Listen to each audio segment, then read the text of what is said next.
Many of the atheists, they believe in science.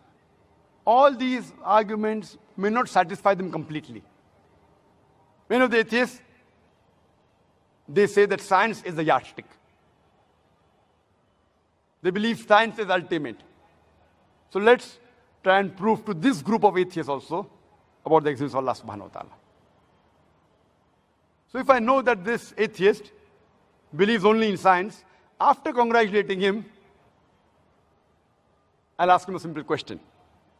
That if suppose there is equipment, there is a gadget who no one in the world has ever seen, and if that gadget is brought in front of you, and if the question is asked that who will be the first person who will be able to tell you the mechanism of this gadget, that atheist,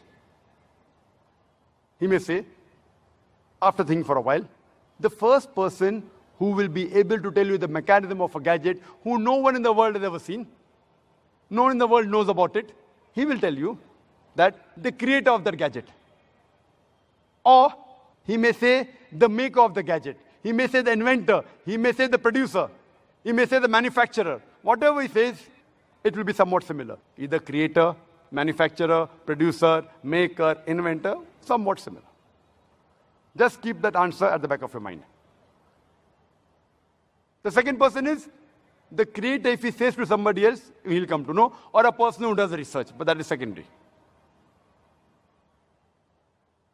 You ask this atheist that how did our universe come into existence? So he will tell you that our universe was initially one primary nebula.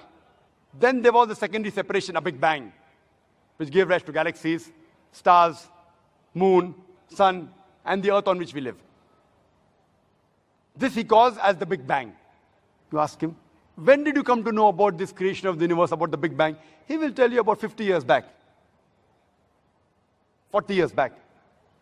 So you tell him, this thing what you're mentioning about the Big Bang is already mentioned in the Quran 1400 years ago in Surah Anbiya, chapter number 21, verse number 30, where Allah says, Avalam yaral lazina kafaru.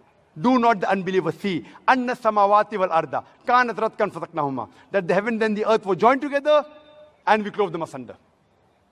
What you're talking about, the Big Bang, is already mentioned in the Quran 1400 years ago. Who could have mentioned this in the Quran? So he will tell, maybe it's a fluke. Somebody wrote it. No problem. Don't argue with him. Ask him the next question. What is the shape of the earth? So he will tell you, previously the human beings thought that the world was flat. It was in 1577 when Sir Francis Drake, he sailed around the earth that he proved that the earth was spherical. You tell him that the Quran mentions in Surah Naziat, chapter number 79, verse number 30, that wal ard ba'da zalika dahaha. We have made the earth egg-shaped. The Arabic word dahaha, one of its meaning is an expanse, and the earth is an expanse. The other meaning is derived from the Arabic word duya, which means an egg. And we know today that the earth is not completely round like a ball. It is flattened from the pole and bulging from the center. It is geospherical in shape. It is somewhat similar to the egg. And the Arabic word duya does not refer to a normal egg. It specifically refers to the egg of an ostrich. And if you analyze the shape of the egg of an ostrich, it is geospherical in shape. Imagine, the Quran mentioned that the earth is geospherical 1400 years ago. Who could have mentioned that? So he will tell you, your Prophet Muhammad, peace be upon him, was an intelligent man. Don't argue. Continue. The light of the moon, is it its own light or reflected light? So the atheist will tell you, previously we thought that the light of the moon was its own light. But today we know that the light of the moon is not its own light, it's a reflected light. When did you come to know? He will tell you, we came to know yesterday, 50 years back, 100 years back, 200 years back. Quran mentions 1400 years ago in Surah Furqan, chapter number 25, verse number 61. That blessed is he who hath placed the constellations in the sky, and therein sun, Shams, having its own light, and moon having borrowed light. The Arabic word for sun is Shams. Its light is always described as Siraj or Wahaj, meaning a torch or a blazing lamp. And the moon in Arabic is called as Qamar. Its light is always described as Munir or Nur. Munir means borrowed light, and Nur means a reflection of light. And nowhere is the moonlight described as Wahaj or Siraj. It's always described as Noor or Munir. Borrowed light or reflection of light. Who could have mentioned this in the Quran 14 years ago? Now there'll be a pause. Don't wait for the reply. Continue. When I was in school, I had learned that the sun revolved, but it was stationary, it did not rotate about its axis. The Quran says in Surah Anbiya, chapter number 21, verse number 33, Huwa allazi khalaqal layla wan nahara.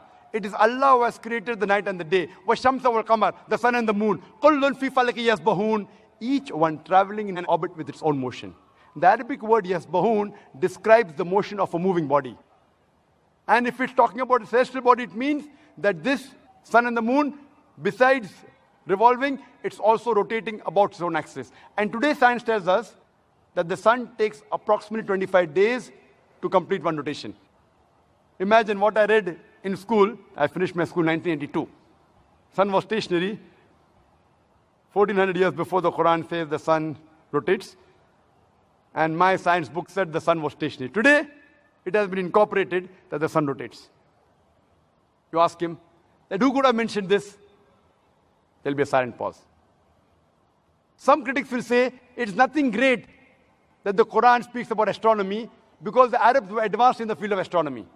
I do agree, the Arabs were advanced in the field of astronomy, but I'd like to remind them that it was centuries after the Quran was revealed that the Arabs became advanced in the field of astronomy. So it is from the Quran that the Arabs learned about astronomy and not the vice versa.